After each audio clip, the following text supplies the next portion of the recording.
talks of a second Brexit referendum were reignited when pro-Brexit politician Nigel Farage suggested a new vote could silence Remainers.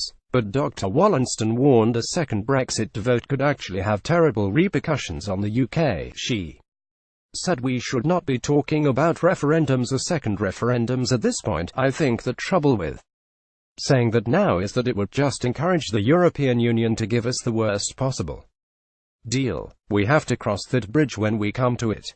Getty ITVBrexit News. Sarah Wollaston warned a second vote would encourage the EU to give UK a bad deal. Earlier this week, Mr Farage said a new Brexit referendum would put to rest pro-Remain voters' complaints about leaving the European Union.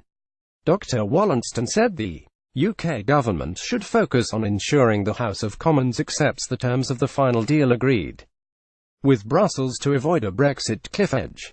Speaking to Preston on Sunday, the MP for Totnes said, "What we now know is that there is going to be a meaningful vote for Parliament at the end of this process. The difficulty is that if Parliament rejects the deal, we would end up crashing out on an even worse deal, a sort of cliff-edge Brexit.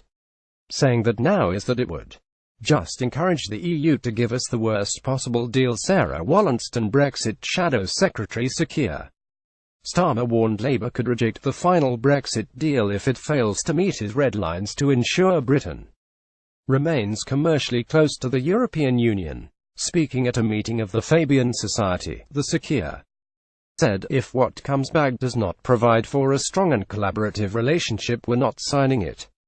We're not voting for it." His red lines include remaining as close as possible to the bloc's single market and the customs union, the defense of rights currently provided by the union, and a humane, effective immigration approach. Sir Keir's other red lines included a strong and collaborative future relationship with the EU, effective measures to handle terrorism and national security, and a deal which delivered for all regions and nations of the UK.